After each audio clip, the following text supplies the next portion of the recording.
Okay, hello everyone, and welcome to our very first ever UA Debate Series podcast. Thank you very much for tuning in. We are going to be broadcasting live from Facebook, and we'll eventually be recording and posting on our YouTube account. So please make sure that you stay tuned for that. We'll give you the information at the end of our first episode. Normally what we would be doing is live public forums on campus for UA Debate Series, but obviously because of the pandemic, we want to make sure that we're safe and socially distancing. So tonight, we are going to be holding our first podcast version of the UA Debate Series, and appropriately enough, our podcast is going to be about podcasts themselves. Tonight's resolution is podcasts are the future of news. We're going to be discussing how much podcasts actually inform us, how much they are based on opinion, how much people are trusting them, who those people are, whether or not we should be trusting them, how much the technology is shifting, and journalism itself and how it is that it's being affected by this kinds of technology. A few things that you should know right at the start. We're going to hold some voting. You can vote for whether you are in agreement or disagreement or kind of in the center on the resolution podcasts are the future of news by clicking on the link that is in our description on our Facebook page, or if you're watching on Instagram, you can look at the link in our bio and you can click on that.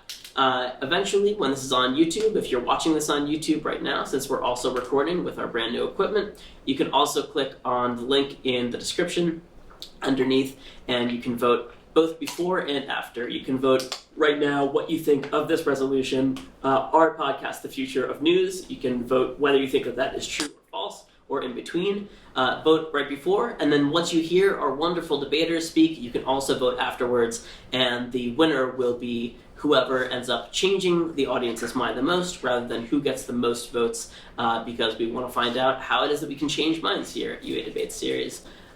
So we'll be declaring that, and we will announce the winner at our second podcast. So in the meantime, again, please make sure that you vote before and after by clicking the link in our Facebook bio and also in our Instagram bio, or if you're watching on YouTube, you can click on the link in our profile. Tonight, I'm going to introduce you to our debaters once we get started in a little bit, but I want to make sure that we introduce our wonderful guest speaker for the evening, who's going to tell us a little bit about the state of journalism, and we're going to talk about the way that journalism is going and where it's going. So tonight, please welcome Rocky Bear. Rocky Bear is a former member of the Daily Wildcat team here at the University of Arizona. She's also a recent U of A graduate, and she is currently working as a journalist and a product manager for WIT Communications. Rocky, thank you very much for joining us tonight. Thank you for having me. So Rocky, I just want to ask a few questions. I know that you obviously have been very involved with journalism and you are working in the field right now. So let's just talk a little bit. What do you see as sort of the state of journalism in its current iteration? Where are we headed? What's sort of changed, and where did those changes come from? Yeah, so I kind of want to answer this question by looking at the history of journalism and where we came from and how we got here. So I would say that some of the things that really make people want to get into journalism are movies like All the President's Men and The Post, where you see these amazing journalists breaking these amazing stories and kind of them changing the world. And I think that we still have stories like that with things like the Me Too movement, where these things were kind of like these bombshell stories that really changed the world and how we interact with people. But back in 1972, when Watergate was happening, I would say that journalism trust was very high, and the internet didn't exist yet. So the internet was created in 1983, and at the time, newspapers were the main form of news that were consumed by people to get the news. So newspapers were huge. Newsrooms were these big, bustling places full of journalists, and you had editors, and traditional news sources still do this, but the way that news was disseminated was you have editors as gatekeepers of news, and they said, okay, this is what's going to be on page one, this is what's going inside, and things were kind of dictated by the space you had on the page. So the news cycle was, okay, we have to get this to the presses for the Sunday paper. But now, and I'll get to more on this, now we have this instant news cycle where everything is 24/7, and newsrooms are kind of competing to keep up, which is exhausting for us. And I know it's exhausting for, I'm sure, you guys, where it's it's everything, you're being kind of bombarded. So I kind of want to talk about, like, why do we even compete? So with the advent of the internet, newspapers started losing billions of dollars in ad revenue between 2000 and 2015. So some people might think that the internet is kind of the downfall of news, but actually up until around 2008, the news industry was doing great. They were pulling in around $70 billion in ad revenue. People were still reading papers. And I've heard stories about people where they're kind of saying, oh, the internet's a fad. It's going to go away. It's not really going to affect us. We don't need to invest in it. And I always wonder what would have happened if, journalism, media outlets kind of jumped onto that bandwagon sooner, because maybe we would have created our own Facebook. Maybe we would have created Twitter.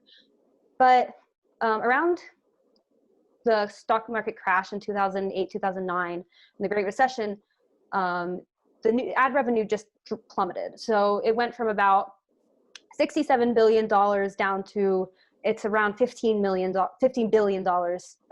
today. So that's a lot of money. Obviously, that had some really far-reaching effects.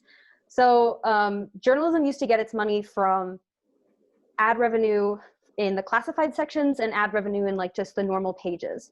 So one thing that really kind of made journalism lose a lot of money was Craigslist. So it used to be where you have these classified ads and you pay by the letter, and you're kind of typing in this code where you're trying to make it as, like, small as possible to sell some stuff. But with Craigslist, there is no limit. It's free.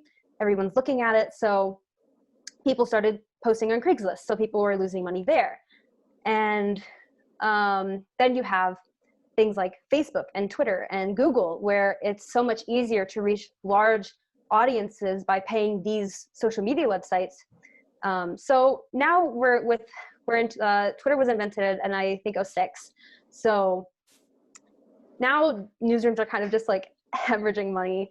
And I feel like in the news industry, we're kind of, like, playing catch up with these social media companies. And we're kind of thinking, okay, what do we have to do to survive?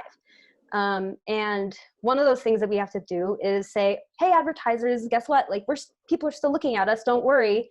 And we can show you because we're getting clicks. And with clicks, that leads to clickbait. And people hate clickbait. It is very annoying. I agree. It's very annoying. And I try not to do any clickbait, but it's just, you're trying to get people to click, so you're getting money. And I'm sure this is my words, not other journalists, but this is just kind of like what I'm seeing. You kind of have this toilet bowl effect where you have to cut reporters because you don't have enough money. So then you have less stories. So then you have less things to click on. So then that means you need to resort to clickbait. So then people stop clicking on that because they're annoyed, and if they're not getting the stories that they think they're clicking on, so then you have even less money. So you have to get rid of even more reporters. And it just, this spiral and spiral and spiral. So at this point, local newsrooms, just focusing on local newsrooms, are at best in trouble.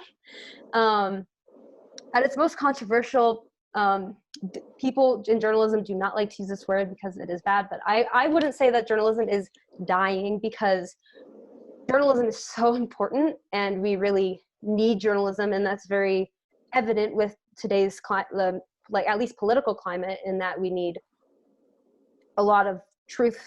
It's hard to know what the truth is, and I'll get to that. So with these local papers, if they didn't close, they consolidated. And I have heard so many stories that are so sad about papers that either let go part or all of their staff, papers that were being bought up by these, like, companies that basically gutted them. There's an example of this company called Digital First Media, and I heard about them because they tried to buy Gannett, which owns the Arizona Republic, which I worked at. And they're saying that, okay, we're going to buy you, we're going to save you, we're going to, like, it'll be fine, you just sell yourselves to us. And Digital First Media is owned by a hedge fund company, and they basically, they're only concerned with profit margins. And, with places like the Denver Post, they were told, we're not going to lay anyone off. We're not going to lay anyone else off. And then they had layoff after layoff after layoff. And it's just like really sad. And this is kind of these like predatory companies that are just kind of destroying news. And I really hate them. So, and then also coronavirus didn't help. So according to Pointer, which is a source that reports on newsrooms, the coronavirus closed more than 50 local newsrooms. So, I really like to focus on the business side of journalism, because I don't think that business and money should be a part of news. Like, news is so important.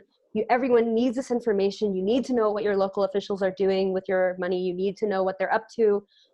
And we need to talk about like trust a little bit. So, and you have a question, sorry. Well, no.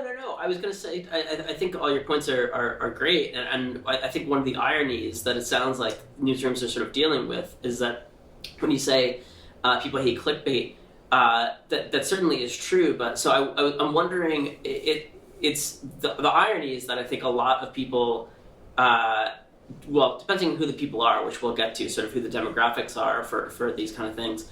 But it seems like a lot of information, people are kind of choosing confirmation bias more than they are sort of effort information now, right? They want to read not necessarily information, but stuff that they already agree with. So that clickbait sometimes can be, the bait part of clickbait is very much because it's sort of tantalizing, because it's confirming what people think.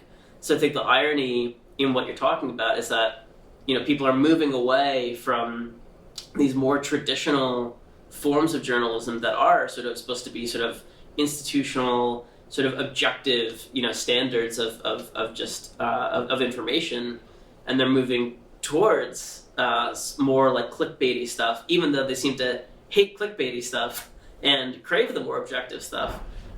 So what would you say in terms of kind of how we separate those more opinionated pieces from the more sort of fact-based pieces, from the ones that are sort of announcing themselves as op-eds? I mean, how do we sort of disseminate the way that information comes out?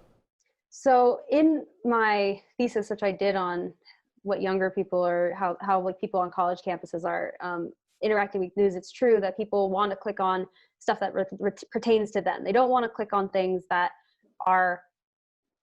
don't matter to them, because people have a limited amount of time in the day. So I would say that how your question is, how do we tell the bias from the non-bias, right? Yeah. So I think that's like really hard. A good source of news will put that it's an opinion at the top of the page, or they'll write on the lower third for TV. They'll say, hey, this is an opinionated piece. This is this person's take. And you should have things where you start to pick up on things like people are saying, I think, and I believe, and they're taking things a step farther than the facts. They're saying, hey, I think that, this means this, and they're kind of interpreting what they ever reported on. Straight news is kind of written fact after fact after fact, and you should be able to kind of pick apart, okay, this is, they say blah, blah, blah, blah, blah, according to this person. So it's not the reporter's opinion, but opinion pieces, will have the first person statements, they'll have irony, sarcasm, exaggeration, parodies. So I think that the bigger problem with, kind of telling fact from opinion is that, sometimes people think that,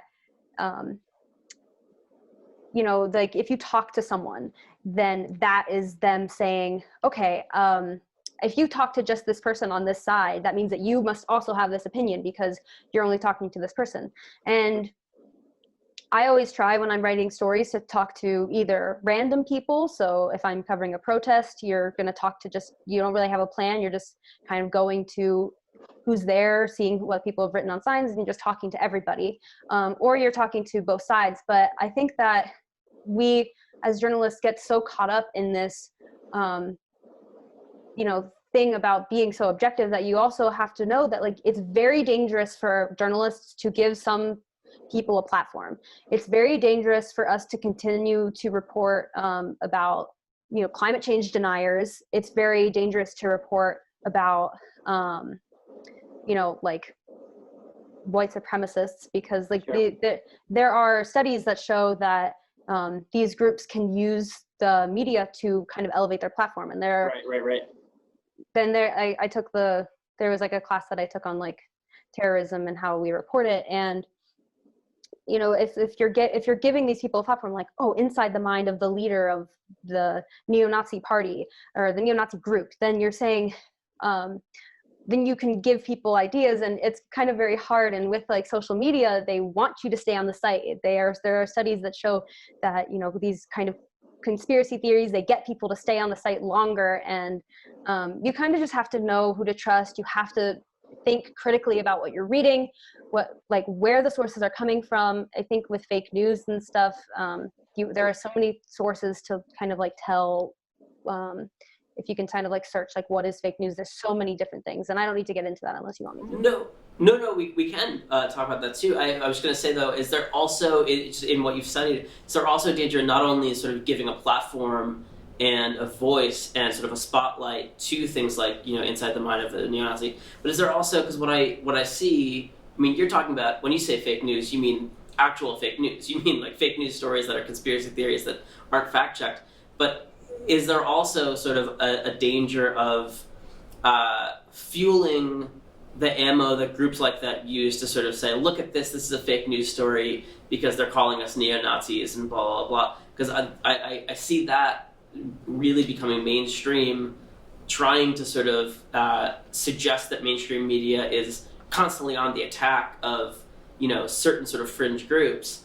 And the more that we see headlines that do try to sort of hold them accountable, the more they kind of use that as ammo. Is there ever sort of like a fear of fueling that? And how do you kind of find your way around that? How do you simultaneously report accurately on those groups and also avoid kind of fueling that, like stoking that fire? Does that make sense? Yeah, and I think that it kind of goes back to this like environment that we're in, where we're competing for clicks. If you're a TV station like CNN, you're trying to fill this 24-hour news day, and I don't personally think that you need to talk for 24 hours about what's going on. So then you kind of get these like talking heads where you're just kind of saying, oh, well, this happened, and you're kind of repeating yourself, and then you have to fill the time. You have to talk well on TV or live, so you're kind of, then you can kind of dip into opinion, and it is very difficult. And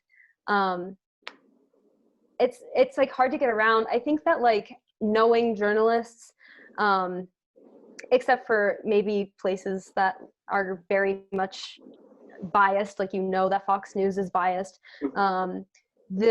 most journalists are not actively trying to say, okay, this is my opinion and this is what I'm going to say, and I hope that everyone believes me because I want to do this. I think that the people that I've worked with are really trying to uphold the standards of journalism and the ideals of journalism, and these things where they're going to say, okay, this person said this and I'm going to fact check that. But it is very hard with things like TV news, and I don't even know how much younger people are watching TV news, but definitely the older generation are still very much in tune with what is going on the TV. So it's hard. I wanted to talk about sort of demographics, but you mentioned bias. I wanted to sort of just throw this question at you as well. So I just finished reading Hate Inc. by Matt Taibbi, and I think sort of the thesis of that, and I've heard sort of a lot of people sort of throw this thesis out there, that we constantly talk about sort of left-right bias in media, but the thesis of that book, and from what I've heard a lot of people, is that more often than not, the bias in media tends to be money-driven, right? It tends to be sort of more capitalistic than it does have to do with sort of anything kind of political or ideological. Can you speak a little bit to how much do you feel as though sort of corporate conglomerations and sort of corporate influence, or even just advertisers, sort of tend to sway the actual content that we end up reading in our news? Yeah, so I think that newsrooms are kind of like, okay, well, we need to do the stuff that everyone's talking about or else people aren't going to click on us, or they need to do sometimes these really amazingly important, hard-hitting pieces of the stuff that's going on around the world that's just that people need to know about, but they don't, sometimes that doesn't get the clicks that they want. So, Sure. It goes back to like this thing about clickbait, and you're competing for clicks, but you're also competing against entertainment, and you're competing against, like Netflix. Like, why would I go on to read my local news when I can just go watch a show? So like there is that money side of it, and then there's all these like experiments to try to get around that. So the New York Times, what they're trying to do is they're going pretty much all. If you read any news, you're going to get a pop-up, please subscribe to us. You can't read anymore. Like, subscribe. Because like reporting news is so hard. It takes so much time. Journalists that I know work so incredibly hard to make just one article. It takes a very long time.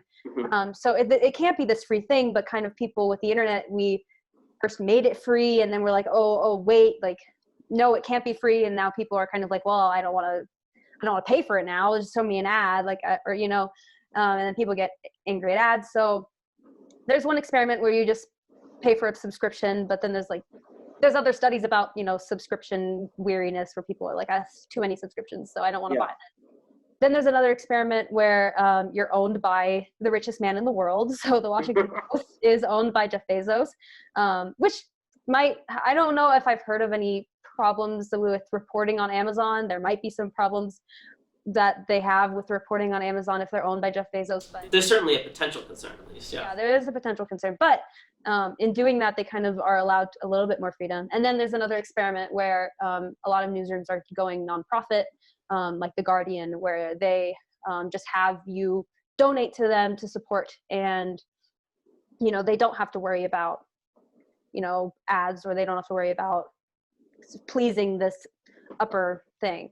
But news is really expensive. It's like, it used to be that we had this billions of dollars to spend on first class travel for the reporters and sending people off to different countries to report.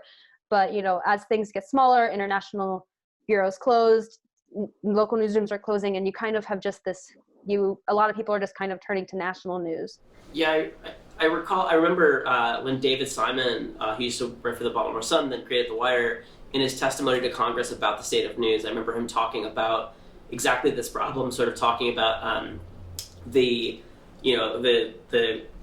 sort of corporate influence, or sort of the richest man in the world kind of thing. But then the people were trying to solve that with sort of citizen journalism, and I remember him sort of balking at that term and saying, a citizen journalist is, that phrase is sort of spitting in the face of all the things that you're talking about, how difficult it is to be a journalist. You have to put in hours and hours and hours of your time to really do it. So yeah, I think that is kind of a conundrum. And, we're going to be talking about podcasts, and I think that sort of citizen journalism thing is where we're probably going to be sort of dipping into in just a minute. We're coming close to time for our debate itself. So, Rocky, do you have any sort of like last comments that you want to sort of throw out? Anything that you want us to sort of consider as we watch this debate and sort of just go and read our news? I will touch super quickly on demographics. Please, yeah. The demographics, 100% Gen Z is definitely all watching social media. I think that the kind of people who are reading newspapers or watching TV, if you're 60 or 65 or older, that is the main bulk of people who are watching. So yeah, it's kind of hard to find exact statistics, but what I found is that 18 to 29-year-olds are 4 times as likely to get their news from social media versus 65 or older. Mm-hmm. And I couldn't find any information on younger than 18, but I'm sure that everyone is getting their news from, the sites you would think of, maybe like Snapchat or not really Facebook, but Instagram and stuff like that. So I think the last point that I want to talk about is just that, like, when you have these shrinking newsrooms, it really like puts a strain on local newsrooms, and local newsrooms close. And there have been studies that show that when you don't have any of this local news, then governments in local areas get less and less transparent. And that means that there is potential, and has been studies of like these local governments getting a little bit more corrupt. And it's hard when you have a president who said in 2017 that journalists are the enemy of the people, when we're really working hard to do our jobs, and it's not my journalism teacher said you can't just report from your bedroom, or you can't just report from the newsroom.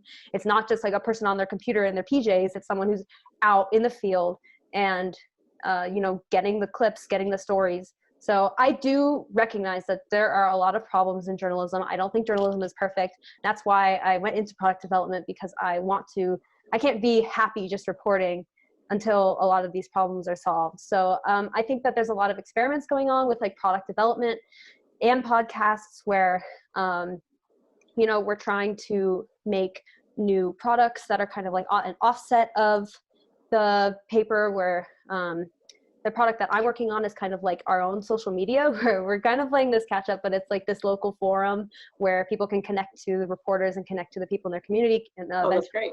Connect to officials and stuff. So we're kind of trying that. They're like, just in town, the Daily Star made This Is Tucson, which is like that's like their product development thing, very successful in town, where it's just kind of like a very fun, cutesy. If you've seen those little like cute cactus things around, there are just like so many experiments that are very exciting and very like cool news startups that are emerging from this that are very promising for news. But my final point will be this, is that the importance of news is intense. The journalism will never go away. And it's so important that we continue to support journalists, and we're working on it. We're trying to figure out where the future of news is in this digital age. Rocky, thank you so much. That is, and that's a great note to end on. I'm glad to hear that journalism has a bright future, and that all these experiments are going on to help us out. Thank you so much, Rocky. I appreciate it. Thank you so much. Hope you have a good debate. Thank you so much. Bye. All right, thank you so much. And so now we are going to dive into our debate proper.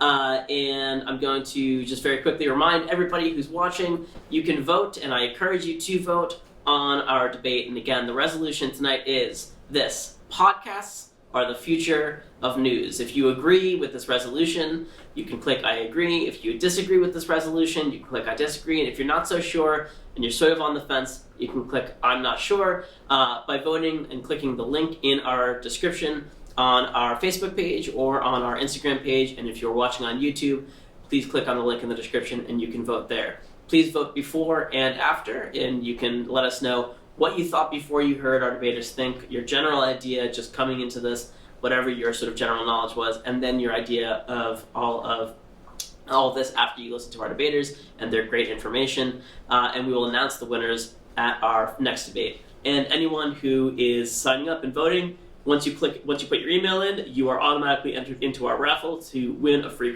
gift card, so that should be even more incentive for you to vote. That said, let's get started with our debate proper. We're going to have a 5-minute opening statement from each of our debaters, and then after that we'll have a question and answer portion, and then we'll give each of our debaters just a little bit of time at the very end to make a closing statement. Tonight we have this resolution: podcasts are the future of news. And to open us up on the affirmative side of this resolution, arguing that podcasts are indeed the future of news, we have Jesse Gates. All right, thank you, Ted, and thank you, Rocky. I would just like to get started.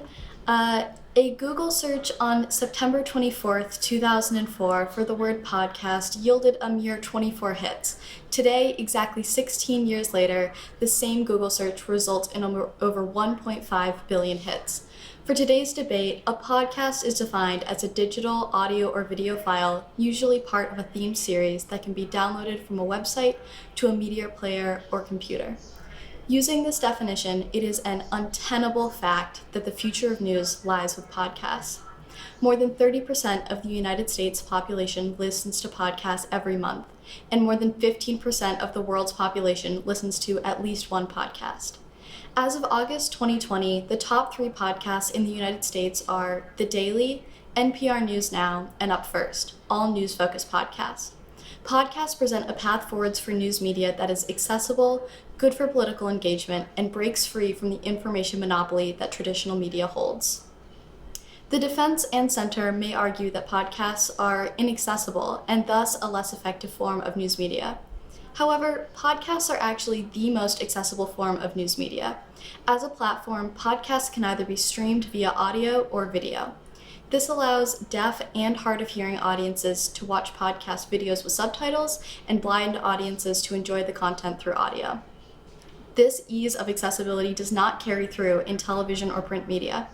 Furthermore, every platform that hosts podcasts is free to access, including Apple Podcasts and Spotify, the two biggest streaming platforms in the world. With podcasts, access to reliable information is not blocked behind paywalls. It is only a few clicks away. And with ease of accessibility comes greater political engagement. According to a study by Edison Research, over 60% of podcast listeners in America use the medium to stay in touch with the latest news, and 71% listen to podcasts with the intent of learning something new. This positive correlation between listener engagement and news media has caused an increase in political and civic commitment within podcast listeners. A study was conducted in 2012 that shows that podcast listeners are much more likely than non-users to participate in offline political activities. This includes voting, attending political events, and donating to civic issues. This was especially true for people who listen to podcasts as their primary form of news communication.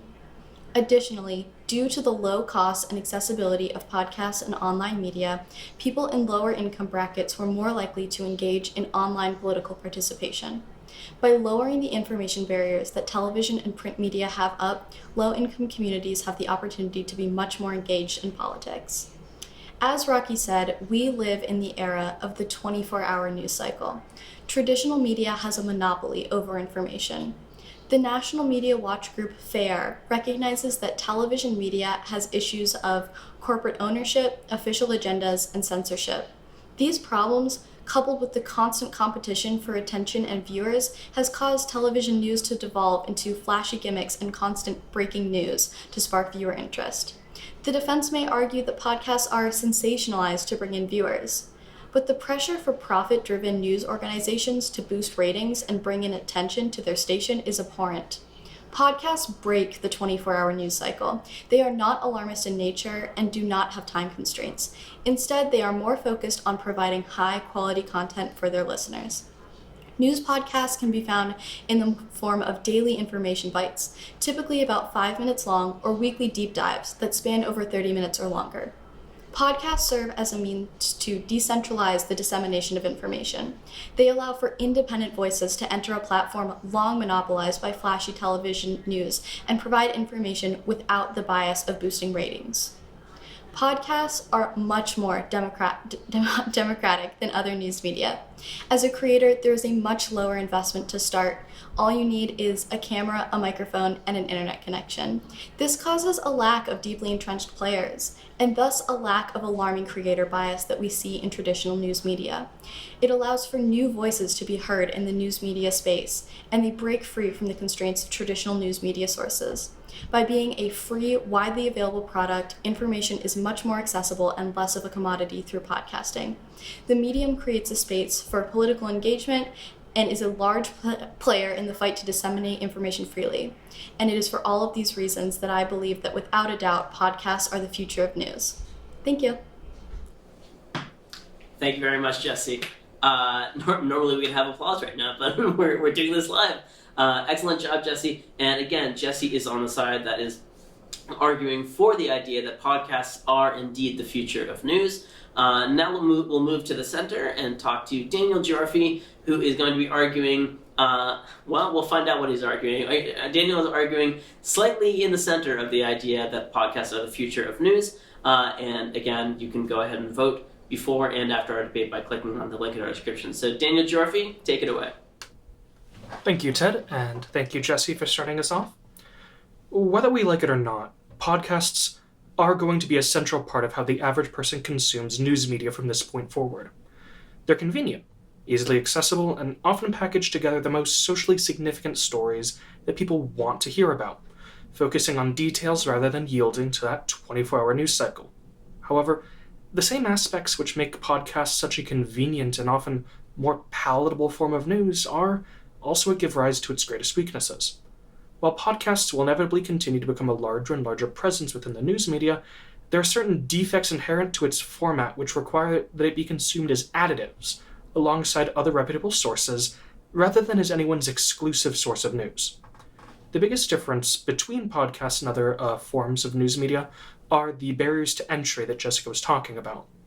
At any news station, be it national or local, radio or some affiliated news website, there's a massive amount of overhead required to make that news source operational. You need a dedicated space, camera crews, camera equipment, hosts or anchors, editors, reporters, producers, and a host of other jobs, positions, and materials. For a podcast, the minimum entry requirement is a computer and a camera. The jobs of filming, editing, and writing can overlap so that no more than a small handful of people are needed. Now, this isn't saying that the success or authenticity of any news source is dependent on its budget, but it does speak to the kinds of resources different kinds of media have access to.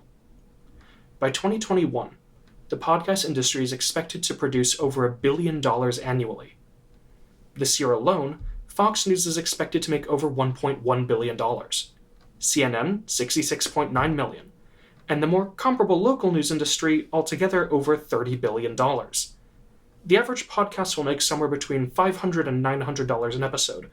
That is assuming that each episode receives roughly 10,000 paid downloads. However, the average podcast only receives about 129 downloads per episode. The kinds of funding which fuel these more accredited news sources may come with strings attached in the form of corporate or political interests, but it allows for more investigative journalism. This money can pay for reporters, teams to corroborate or fact-check information, arrange for guests or interviews which aren't always free, and to compile the information obtained into easy, palatable reports and sound bites. Podcasts with significantly less resources often aren't able to support their own independent reporting. More than just the issue of not always being an accredited news source, podcasts, especially independent podcasts, will often lack the funding to engage in their own investigative journalism, which means that they're more often than not simply repackaging stories and information which already came from another source, only this time without the same level of accountability and oversight which the original source had. With fewer people and fewer resources available to research a story, gather data, or write a script and comment on the story, a podcast usually runs the risk of adding more bias to a piece rather than removing it. This, however, isn't necessarily an entirely bad thing. As I said, most of the information that an average podcast might use comes prepackaged from either relatively unbiased sources like Politico, or from other news organizations which might have their own corporate or political biases like Fox or MSNBC. Therefore, an alternate perspective on the same story is still useful to us as we gain a better understanding of any given subject by looking at it through a variety of perspectives. Consuming news media like this as an assortment of different biases and perspectives is actually healthy for us, making us engage with and question the information we learn without simply accepting what we're told as fact. Podcasts, being so convenient and easily accessible, are an ideal supplementary source of news which can help us keep both informed and entertained, but it's important they be just that, a supplementary source. Podcasts are going to be part of the future of news, but they need to do so as additives. Without the same resources, accountability, and oversight as accredited news sources, we cannot afford to make podcasts our exclusive source of news. But we can and should continue to let them be a part of how we continue to consume news in the future. Thank you, Daniel. Excellent. I'm very clear on exactly where your position is. So, again, anyone who's voting, you can vote now before we get the whole entire debate underway. Anyone who wants to vote for I'm not sure, that is where you would be throwing your vote behind. And that said, let's finish with our final of our opening statements, and we're going to move to the side that is suggesting that podcasts are not the future of news. So if you disagree with this statement, on the negative side of the resolution that podcasts are the future of news, we have Julian Chase. Yeah, great to be here, Ted. All right, so podcasts are indeed a growing medium within our generation, and with their rise, we have seen many different genres and figures take hold and build a following. It is by far one of the most accessible and easy ways to build a platform and create a production without the constraints that hamper those trying to break into conventional media. This functions mainly as a detriment to the future of podcasts as news. With most conventional news sources, there are safeguards in place that make sure reputable publications and production companies are reporting something with at least a modicum of factual accuracy. There is editorial oversight and usually at least a token attempt to seem objective or to obfuscate the inherent bias any source has to give the reader or watcher. And it gives them a chance to process information and form opinions based on it. We take this for granted as we consume media, and all of us would be forgiven for overlooking the value of journalistic integrity when it comes to our news sources. However, when talking about the future of how we form the lenses with which we view the world, we cannot afford to discount this aspect of news media. When one looks at the top 100 podcasts on Apple, you will find that less than a quarter of them focus on news. And of those, the only one to break the top 50, not run by a major pre-existing and established news organization, whose offerings to the podcast medium are entirely additive to their main means of reporting, not their company's focus, is The Ben Shapiro Show. It currently sits at 7 or 8, depending on the source, and I don't expect everyone to have heard of Mr. Ben Shapiro, but he is a conservative pundit with a hyper-focus on framing news within a very structured and manicured viewpoint to convince audiences of his truth, rather than giving an even perspective on any given subject. When we tune into CNN or read an article from a news website, we aren't doing so to hear the journalist's perspective. We are doing so we can construct our own opinions on a subject. We do so to learn of events happening, so we can form opinions on these happenings independently of the bias of the presentation. There will always be a certain amount of bias, but I believe the format of podcasts is inherently more susceptible to it due to its inherent focus on entertainment and commentary as opposed to just reporting. Which brings us to the purpose issue within podcasting. Are podcasts as a medium meant to be used as a news source? I don't believe so, and would categorize them strictly in the entertainment category, and I believe the majority of podcast listeners would agree with that sentiment, something which a poll of podcast listeners administered in the United States can corroborate. This poll indicates that 5% of listeners tune into podcasts daily for news updates. With this in mind, the amount of people polled in the sample who don't use podcasts as a source of news at all was 59%. The medium is controlled by the audience, and this shows that the audience isn't interested in conventional news reporting within podcasts, leaving room for reactionaries and pundits like Shapiro to dominate the news and political sphere. If one is going to news for confirmation bias, then are they really even tuning in for information reported? The ecosystem isn't in place for podcasting to become the cutting edge of journalistic reporting. Thank you very much, Julian. Excellent. So just to remind everybody where we stand right now, we're finished with round one, our opening statements, and I just want to do a quick breakdown of what I'm hearing each one of your arguments are, so that everyone is really clear. So Jesse, arguing on the affirmative, is arguing largely that accessibility is one of the really key components of why podcasts are such a benefit of journalism. It's more accessible to people with disabilities, as she points out, more accessible to people who are low income, and she further goes on to point out that accessibility parlays into political engagement. And the more that people can access this kind of journalism, the more they'll get politically engaged, and there really isn't anything wrong with people getting politically engaged, is largely Jesse's point here. Daniel, who's sort of arguing in the middle, is suggesting that podcasts are not going to really work as a primary source of news, but they certainly can work as a secondary source or to supplement what we already know, that we shouldn't be looking to podcasts for our initial original information, but that we should be able to use them to sort of form some of our opinions and to jump off of the things that we already have as our base knowledge. But we should still be looking at traditional, more mainstream sources for our base knowledge before we turn to podcasts. And Julian arguing largely not necessarily in favor of more traditional forms of news. He certainly does a good job of holding them accountable and saying there always is going to be a certain amount of bias. But Julian, arguing on the negative side of this resolution, is largely suggesting that podcasts are okay. They're just okay as an entertainment source. They're not necessarily going to work as an actual news source. As Rocky said before, Julian's sort of pointing to the idea that podcasts just don't have the infrastructure and the climate to be able to build the kind of comprehensive news organization that you'd need to be a primary source. So I want to talk a little bit about this, and I'm going to just return to Jesse for a second. Going off of what Julian has said earlier, do podcasts have the ability to work as a sort of primary source of news, and are they going to be able to work as something other than entertainment? That is a really good question, Ted. I think it can depend on a case-by-case basis. As Julian said, there are mainstream news companies that use podcasts as supplementary to their primary form of whether that be written or television media, such as the New York Times and NPR. I think that for right now, when we are seeing a lot of independent creators making podcasts, sure, they might just be using a laptop and a camera, but that doesn't mean that the industry will not allow room for them to grow.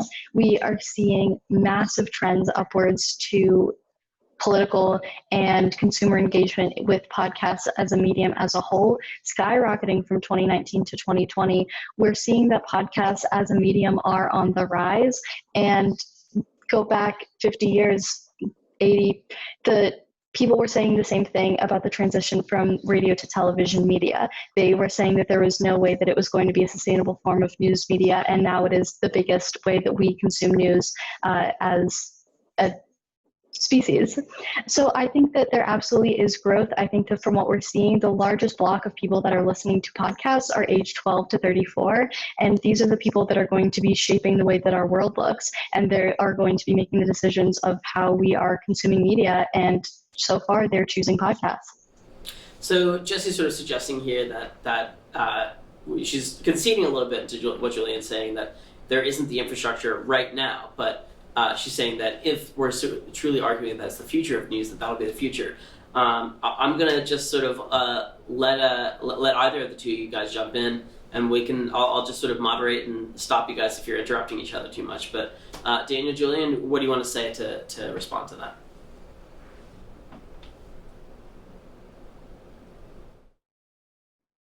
Sorry, my Zoom was minimized.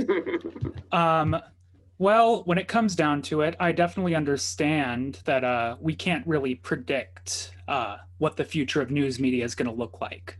When it comes down to it, I believe consumers decide what any medium is going to look like. And at the moment, entertainment formatted podcasts are by far the most popular. And when it comes down to it, we saw a big jump, yes, into the TV sphere when TV was a new thing. But that is a visual form that brought something new to the table when it came to information reporting. When we look at podcasts, they're basically just radio shows on the internet. I don't believe they bring enough innovation to the table for reputable sources to put the infrastructure in place to make them a good medium to get your news from. Daniel?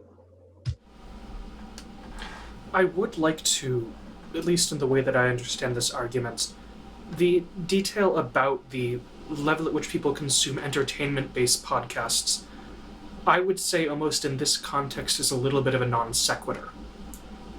It's not irrelevant, it is important to consider, but as Jesse was saying, this is a very evolving medium. It is still very much in its infancy.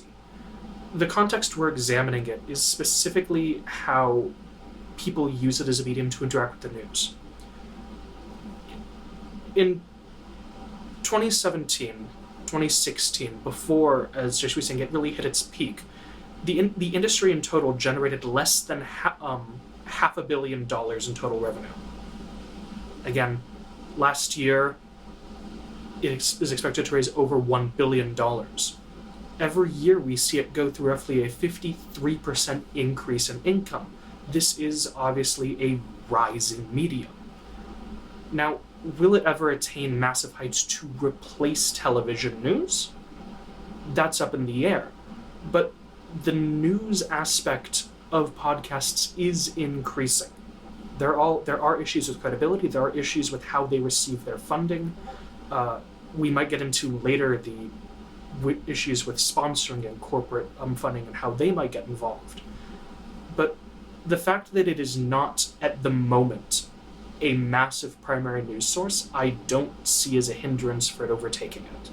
So, but one thing that I'm wondering, though, and one of the reasons why I thought this might be an interesting topic for our opening season of our debates, is I'm wondering whether we're talking about primary sources of news in a slightly antiquated way. Because I certainly, Jesse, you said, what were the ages? You said 14 to 34, was that what it was? Yeah, it was 12 to 32, so right there. Yeah, 12 to 32. So I'm wondering if the issue is that people who are the ages of 12 to 32, whether they're even interested in sort of this more traditional kind of like objective form of news. I know that a lot of my students, for instance, will listen to, say, Joe Rogan's podcast, which by no means labels itself as news, but they'll certainly listen to that, and that will be where they get a lot of their information from. They'll maybe sort of look at that, and they'll hear the information there first, and then maybe they'll go and fact check it later on. But I'm seeing a lot of sort of reception of news coming in a reverse way, rather than hearing the sort of objectivity and then going to sort of more opinionated pieces to figure out what they should think about it. I'm hearing a lot of younger generation not really minding that they're getting some of their news from more opinionated and slightly more entertainment sources, and they see themselves as able to do their own fact checking. So can we talk a little bit about that? I mean, is the way that we receive our news moving more towards the way that podcasts currently exist, rather than podcasts sort of needing to move more towards sort of a primary source, more objective traditional forms? Julian, I'll throw it to you first.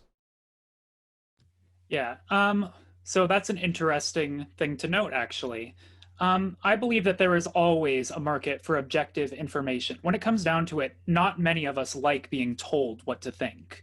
We enjoy taking in information and forming our own worldview. Our democratic institutions in this country are formed upon that idea, that we have the ability to reason out and figure out our own opinions on a subject. It's an interesting trend, but I'd have to see numbers for it to really believe that that is widespread happening. There are always going to be people looking for confirmation bias. That's true of any medium. But I would like to believe that the majority of people still like forming their own lenses with which to view the world. So at its core, you're suggesting that this is largely a trend at best, and that people, this 12 to 32 demographic will eventually sort of grow out of it, in other words. Okay, Daniel, if you want to respond. Something as I touched on a little bit in my opening remarks is what's healthy for us is to get a variety of perspectives, a variety of different biases, because we can never escape bias. In the direction that media in general is taken, the age of information, as it was originally called, can now more so be defined of the age of too much information. We touched on this before. There's diversity and a hyper-diversity of different forms of media to get your attention. There's a lot of entertainment. There's a lot of news. You have, on average, with links and clicks, only so much time, an increasingly shrinking amount of time, to capture someone's attention, to get them to bother reading the whole thing.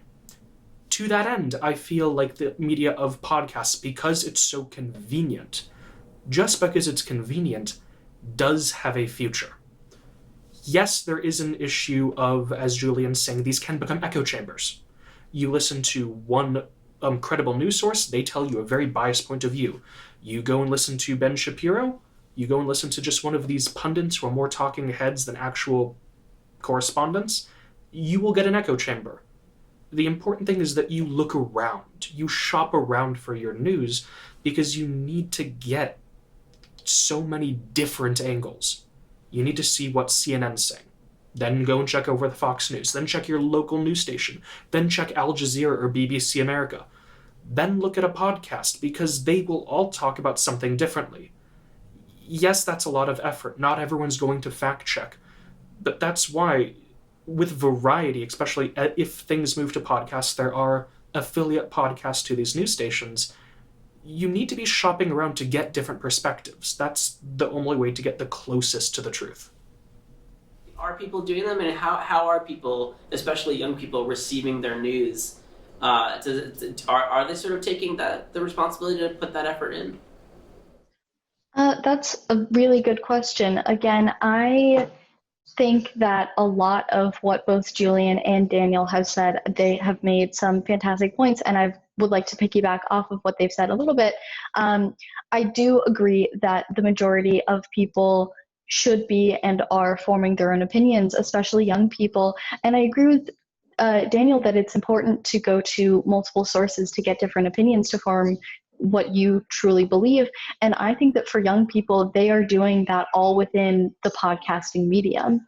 There are over 1 million podcasts, and on average, podcast listeners listen to 6 or 7 podcasts, period. So if they are listening to one podcast, yes, it is a study that Oxford did a study in 2014.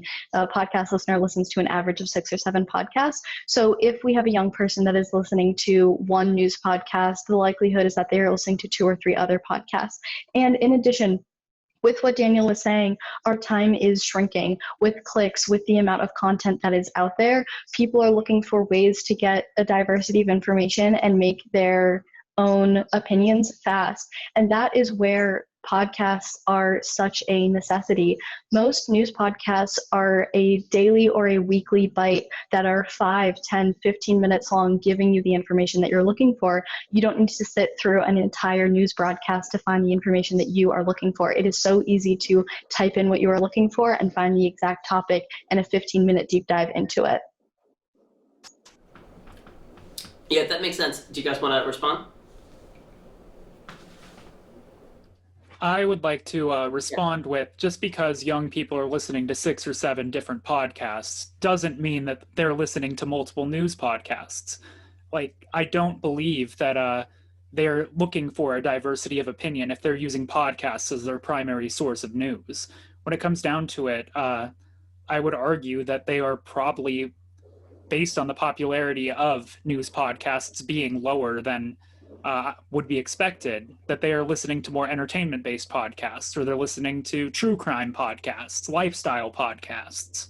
I don't think just because young people listen to a differing amount of podcasts means that they are shopping around for differing viewpoints in the news through podcasts. Jesse, you're welcome to respond if you want. I think that is a good point. And, I don't have the numbers in front of me of what the average person listens to in terms of diversity of podcasts. But what I would respond to that is, then how are they forming their own opinion if their only form of news is traditional news media? People aren't going from CNN to Fox to MSNBC just to see if the stories align or if they're different. I would say that there is the same amount of confirmation bias within someone listening to one podcast as there is someone watching one news network. That leads me to my next question. I'll pose this to Daniel, because Daniel was talking about sort of the podcast as supplementary stories. What exactly are podcasts supplementing? Because as Jesse points out, there are sort of similar concerns that I think that both you and Julian are pointing out that people have in podcasts. There's similar concerns that podcast listeners have about more traditional forms of media. Things like bias, things like sort of confirmation bias, and not necessarily getting sort of totally objective news, and not the listeners or watchers not necessarily shopping around for who has the best information. So what exactly are podcasts supplementing? What does traditional news media kind of do better, and what role do you sort of see podcasts playing in this sort of positive supplementary form? So, yeah, thank you, Ted. As I had said earlier, due to a lack of resources, difference in resources between certain news sources and podcasts, news podcasts tend to repackage information. A lot of them specifically will discuss a story that had been on the news using what the news was to give their own spin. So the thing that you're supplementing is the perspective. As I've been saying, as we've been discussing, the healthiest way to consume news is to consume information with different perspectives. What you get from this is, at least the informational podcasts I like to watch, there will be a story on CNN. there'll be a story on Fox, there'll be a story on some network, and the podcast will discuss it. They'll go into the news, they'll give you a deep dive on the information, and then they'll discuss what had been said by that news source. What were the biases that the news source gave? What are the biases that this podcast is injecting into it? And essentially, it gives you a mini debate back and forth. You hear the facts explored from different angles. Because I believe that public discourse and a debate is how we get our understanding of truth. And by supplementing just perspectives, even if you gain no new information, getting 3, getting 4, even if it's just 2 clashing perspectives on a bit of information, on a bit of news, will help you as a person better digest it, better understand how that fits into the world. So it's almost like listening to 2 friends who watched the same news report argue with each other at a bar and sort of picking up what it is that they've said. I find that interesting. I've never really sort of thought about it in that way. Jesse, Julian, do you guys want to weigh in on that? I mean, would you agree that is essentially how podcasts work? And if so, is that a good thing or a bad thing?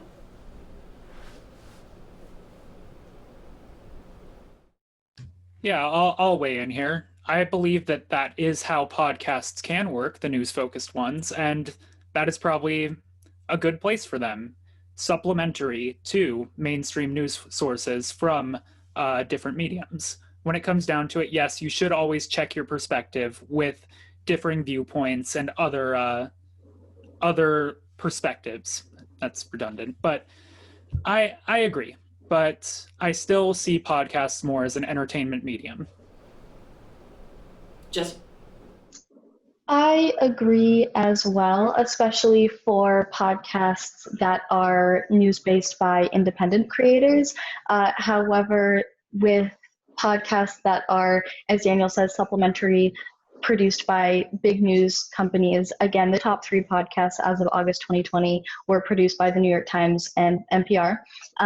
These are not supplementary in that they are repackaging the news, but instead they are telling the news from this media platform being podcasts as if their audience is listening to it for the first time. So in that sense, it is more of traditional news. And I think that, Daniel and Julian both make really good points. I know I keep saying that, but I think you guys are doing great.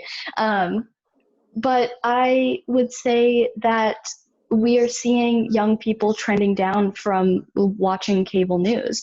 And so if people are not receiving their news from cable television, if they just aren't turning it on, then where else would you rather them get their information from?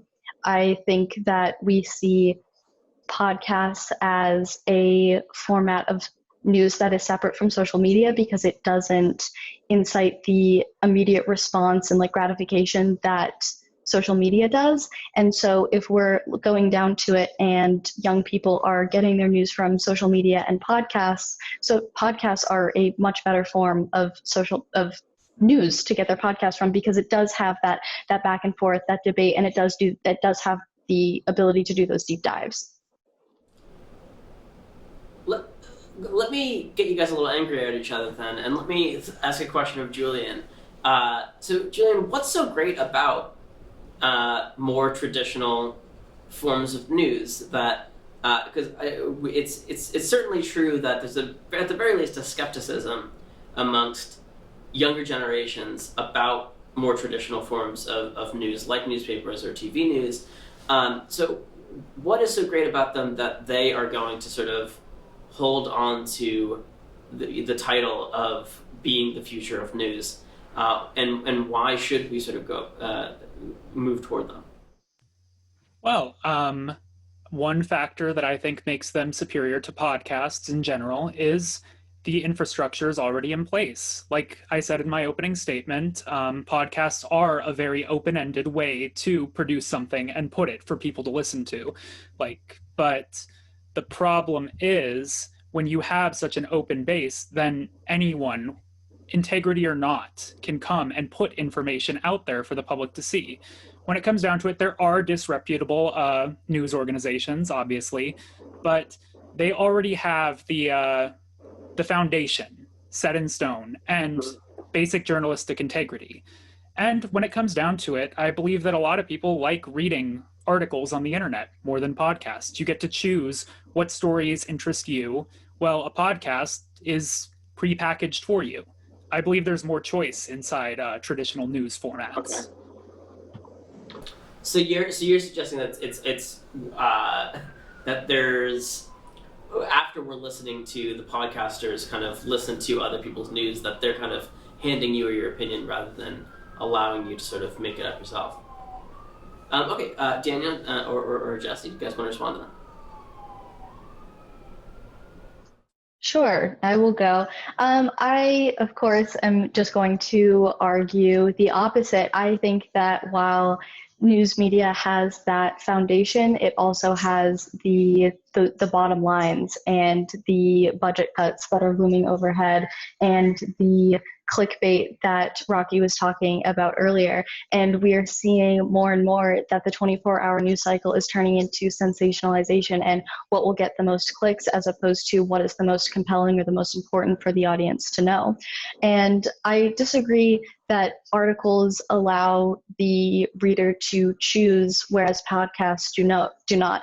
Podcasts are episodic in nature in that they are labeled in what every single episode is about. You are under no obligation to listen to every single one. Listeners are more than welcome to go through and find the topics that are interesting to them. However, we do see that podcast subscribers tend to listen to 93% of the podcasts that are posted by that podcast creator. And so while they may choose to skip one that they're not entirely interested in, we're seeing that they're just continuing to listen to their weekly subscription and thus just being access to a wider variety of news topics. Daniel? I think part of this comes down to all of us have mentioned in some form or another resource disparities. When you look at a larger news, whether it be newspaper, online or physical, like the New York Times, whether it be some national news organization, an international news organization, they're departmentalized. There are groups of people meant to cover sports. There are groups of people covering health trends. There are groups of people covering the environment, political news, economical news. You don't have that with podcasts. Take just as an example, it's not one of the largest ones, but it's one that tries to diversify itself, TYT, the Young Turks. Their network has 40 employees spread out across all of these different fields. How many employees does Fox News have? How many people can they dedicate to any given story? So yes, as Julian is saying, you can technically have more diversity in articles. There are people working on many different things. Podcasts by nature have to specialize. They don't have the people. They can't, by nature of their format, write about everything. Is this an issue? Not to the same extent, because as we've been talking about, podcasts, you rarely only just watch one, as Jesse was saying, and it's an average of 6 to 8 for avid consumers. If you're watching a political podcast, there will be a different podcast you might watch who tells you about sports news. There might be a different podcast who's covering what's happening in the economy. So you have choice because podcasts are rarely individual in vacuum. They're consumed almost in bulk with a number of different products. Whereas if you go onto like CNN's website, there's everything you need, but that's not how podcasts work. Jesse, let me turn to you I'm gonna see you guys with this last one, and then we'll try to wrap up a little bit after that and give you guys your last words. Jesse, I was really interested in the question that you posed sort of rhetorically before, which is, this is where young people are getting their news. That this is it. They're not reading newspapers. They're not watching TV, and so if your question before was where are they supposed to be getting their news? I mean, what are we supposed to do if this is where they're doing it? This is where they're doing it. It's better to have them listen to podcasts than sort of not get any news at all.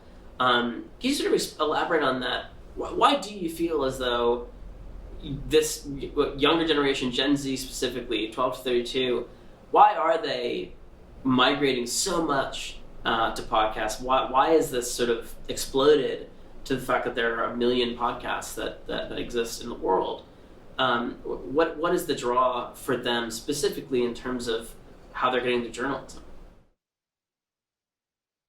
I think that there are a multitude of factors that relate to why the younger generation is being drawn to podcasts, but the majority of the reason why I believe is that it is so accessible.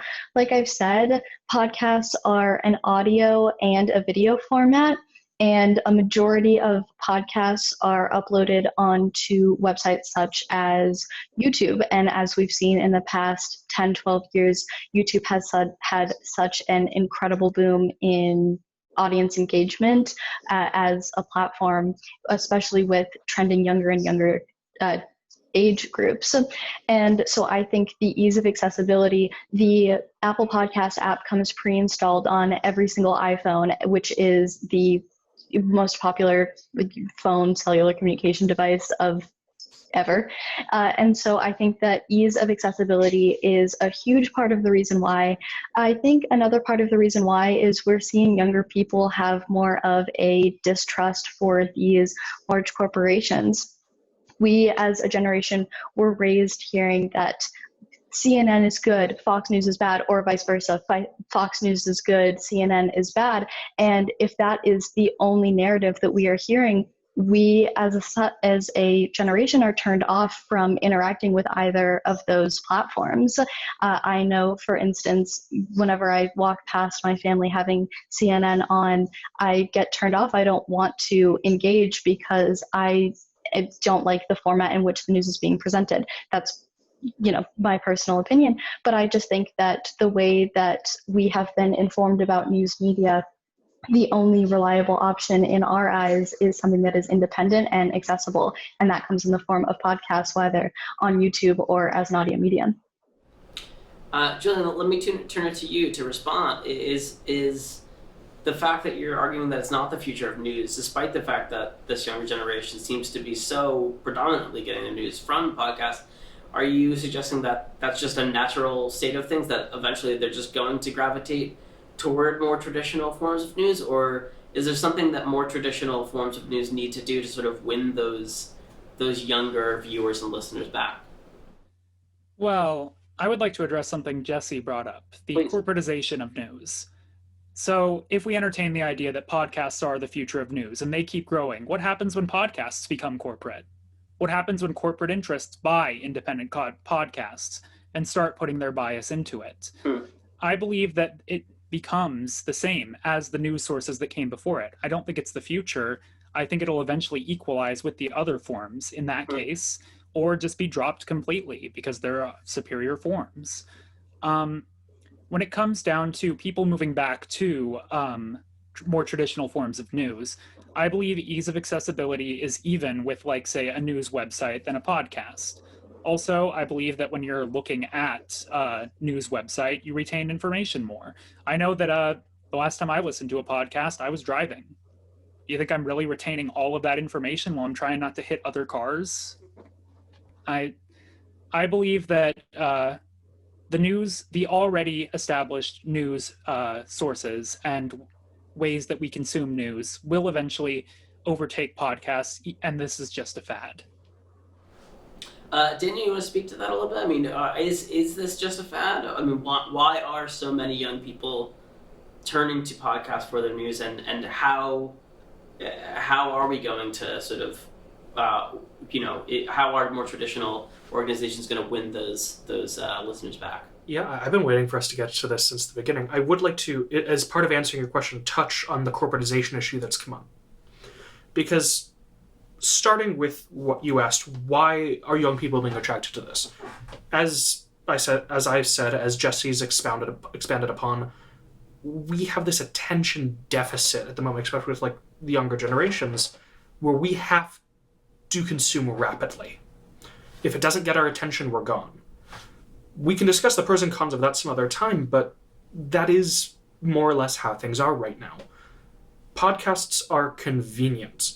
Whether or not you retain all the information, there's something that you can listen to in the car. There's something you can listen to while doing non-mentally strenuous activity. It's easy, and it's something that you can do without immediately being turned off of it if it doesn't catch you so quickly. So it has that benefit of it can at times bypass that immediate urge to click away. However, as we've also said, this is a very fledgling industry. It is just starting to catch on. It is just starting to garner attention as like more major news organizations are having their affiliated podcasts.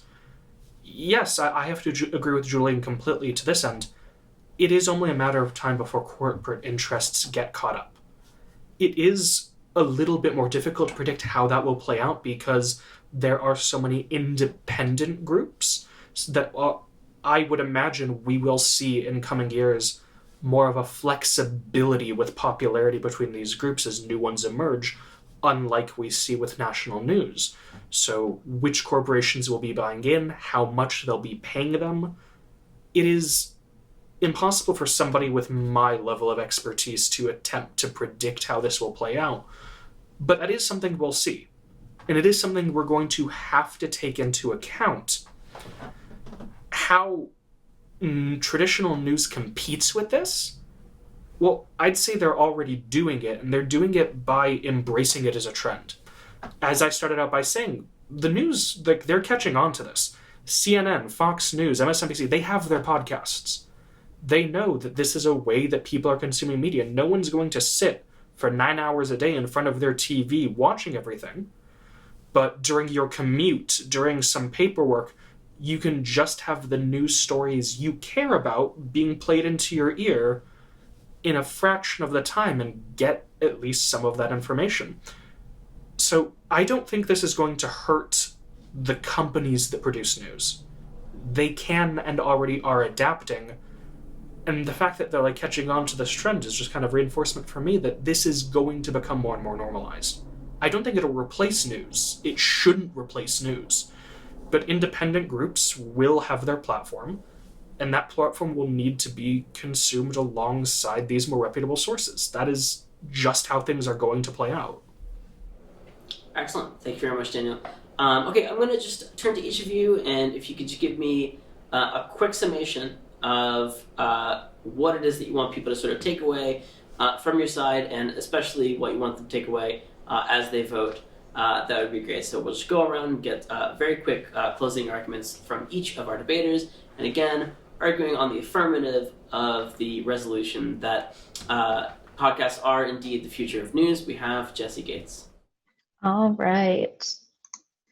So just to reiterate, podcasts as a medium are without a doubt the future of news. If traditional media continues to hold such a tight grip on information, users will soon fall victim to content fatigue, as is already happening. Podcasts are the clear path forwards for free democratic news reporting.